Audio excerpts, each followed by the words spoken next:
umalis daw si BP Sara Duterte. Ito naman yung bira nung iba. Hinahanap nila si BP Sara Duterte dahil baha. Sabi ko, paulit-ulit natin sinasabi na una, ang balita talaga, noon pa, even before this date, July 18, okay, until I think, I forgot the exact date July 18 to 20 plus, may nagsabi sa akin na humingi talaga ng leave si BP Sara Duterte. July 18 pa lang. Ibig sabihin po nun, nung July 18 na nagpunta siya doon sa nakilamay siya, naka-leave na po siya daw doon. Itong source natin na ito, dito sa Davao yan. Okay, naka-leave na po siya noon, time na yon. So, hindi po siya umaten na SONA because naka-leave na siya ng July 18 pa lang. Ngayon, umalis daw siya, may mga balibalita, Germany, ganito, bla bla bla. Wherever, kung saan siya, hindi na mahalaga yun. Dahil naka-leave nga po siya at inaalaw naman po yan sa ating batas. Pangalawa, hindi naman po niya trabaho ang makialam sa disaster management ng Pilipinas.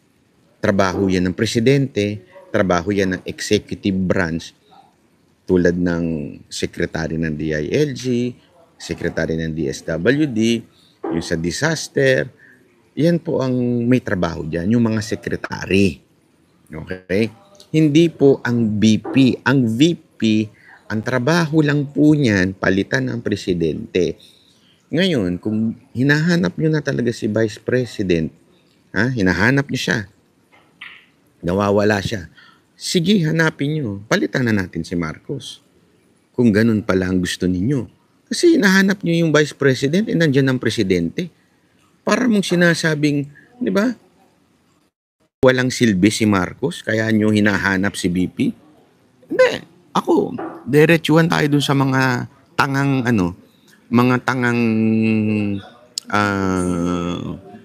naku po, wag yung music. Papatay mo yung music.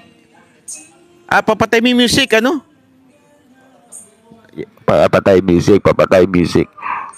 Please, Thank you. Makaka-copyright tayo, pa-copyright tayo. Wala. Diba? Hindi, diba? And anyway, yun po yung sinasabi natin, na sana po maunawaan ng mga tanso dyan na insimada vlogger na naghahanap kay BP.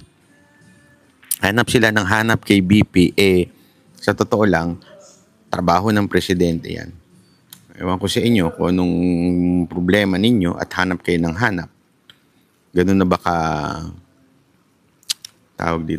baka walang kakayanan ng presidente? Di ba? Simple lang Hindi ko alam Alam niyo ko, nung bang panahon ni Duterte, tanongin ko kayo nung panahon ba ni Duterte, hinahanap natin ng Vice President. Gusto nga natin mag-leave na yung Vice President Diba? Gusto nga natin umalis na yung Vice President kasi busit na busit tayong umeepal sila Di ba? Busit na busit tayong umeepal ang Office of the Vice President. Tapos gusto natin ngayon hanapin si Vice President Sara Duterte. Ano ba talaga? Wala na tayo sa hulog Ewan ko mga din natin, mga kababayan din natin talaga wala na sa hulog. Dali, bakit nawala yung chat? Ayun. Hello. Nakatulong na po ang BP Inday. Buksan mo mata mo. Oo nga. Ano mas sinasabi mo? Ayun na naman May mga taong makahirit lang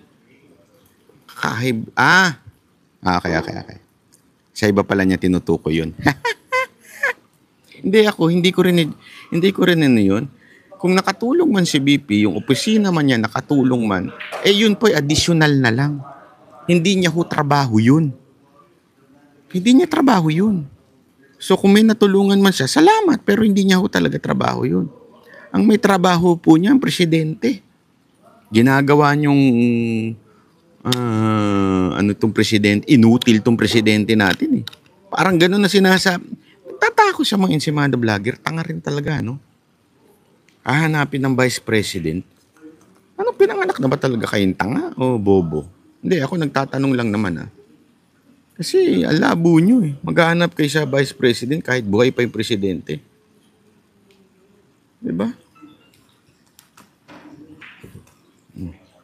Wala nang nakikita kong comment. Naglag siguro to. Okay. Ayun pa yung mga comment. Yung nag-comment pala. Sa ibang lugar kasi wala ka ng choice na iboto dahil alang tumatakbong matino.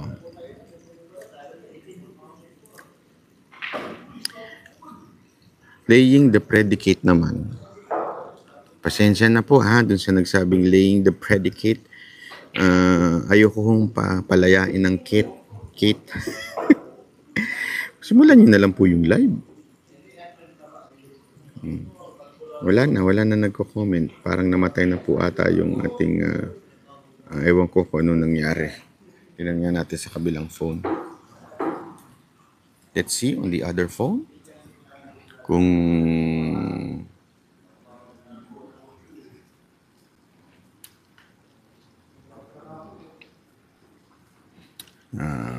wait ha. Nagtaka lang tayo, parang tumigil po yung ano. Baka nga ano.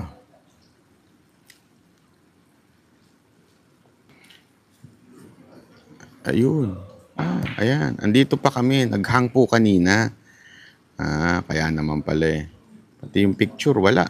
Naghang din. Ayun. Ayan. Andito pa kami. Ayan. Naghang po kanina. Pasensya na. Okay. Ayan. Ito, baba. Para hindi ano. Dito na natin babasahin sa kabila. Ayan, ha? We're still here. Yes. I can read you. Bakit ito Yan. Ayan, sabi nito, may team din naman si VP kahit nakalib siya and fully functioning din ng una pang nagpaabot ng tulong. Correct? Hindi, kasi ang gusto nila, sa totoo lang, tama ka dyan Zampacto. May team din naman si VP. Ang gusto kasi nila, hindi naman talaga yung tulong. Ang gusto po talaga nitong mga gago na to, itong mga animal na to, itong mga ulol na mga vloggers na ni Romualdez, ang gusto nila, punahin lang si BP. Hanapin si BP. Gusto nila yung bida-bida. Gusto nila siguro yung style ni... Kasi, ito ha. Ito. Basa ko na ito Ngayon, hinahanap nila si BP. Tingnan nyo, mga susunod na role, maglalabasan ang picture ni Romualdez na napunta sa baha, napunta sa ganitong probinsya, na mamimigay ng ayuda, namimigay ng mga tulong sa mga opos na tayo. Bernie Sigre, salamat po. Yan ang susunod na ilalabas ng mga gagong tanso. No, pustahan tayo. Yan ang ilalabas nila sa susunod. Ngayon, ano lang nila yan, pangunang bira lang nila na wala si BP. Kahit tumutulong yung kanyang opisina, gusto nila nakikita si BP para meron lang silang pautot na nawawala si BP. Pero si Romualdez namimigay ng ayuda, nagpupunta sa mga relief goods. Tingnan ninyo. Nag-start na po sila banat. Yun. Di ba? Hindi ko nakikita yun sa news ha. Pero kasi hindi pa po ako nakakapanood ng news, pero kita nyo na.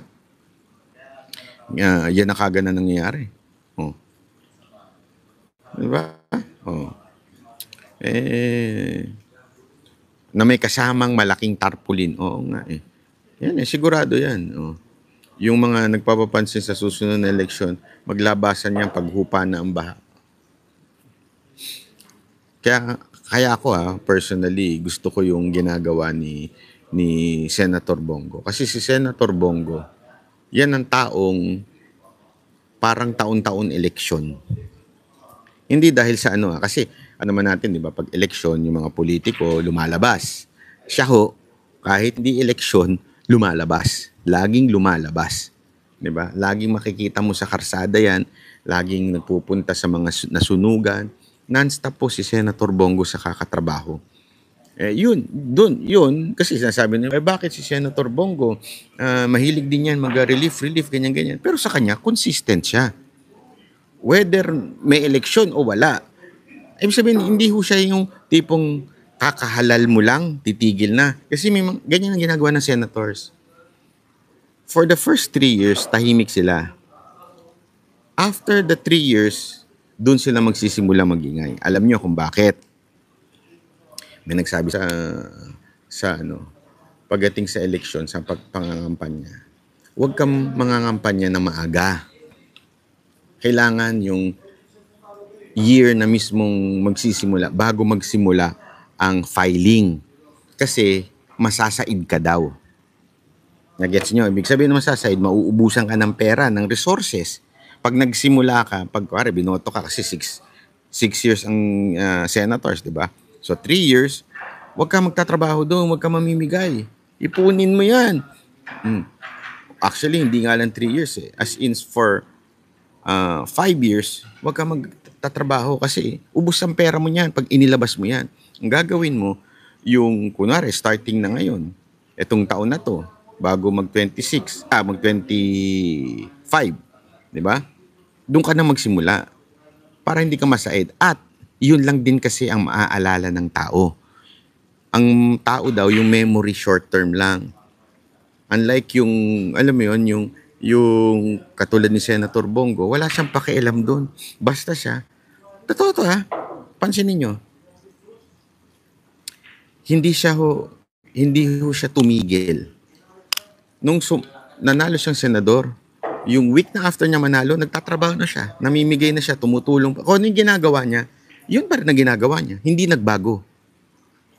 Totoo, yan ang politiko, hindi nagbabago at patuloy ang serbisyo kay Bongo, anak ng wewe. Totoo naman, di ba? Pansinin niyo yan sa mga senador, sa mga mayor na eto nga halimbawa si Trillanes, di ba? Si Trillanes po tumahimik, di ba? Nung natalo, talunan olat ang talunan, di ba? Tahimik. Ngayon na malapit ng mag-file ng candidacy, ang ingay-ingay na sa TikTok. Ang dami na mga vlogger na pinagkukuha. Di ba? Ngayon siya naging feeling taga-Caloocan. Di ba? Yun ang sinasabi nating halimbawa ng si Senator Bongo, todo ang serbisyo. Tuloy-tuloy ang serbisyo. Si Trillanes, di ba? Wala, talaga lang siya. Kung kailan lang malapit ng mag-filing, tsaka lang siya magpapakita sa Caloocan. Ganyan kaloko-loko yung Trillanes na yan.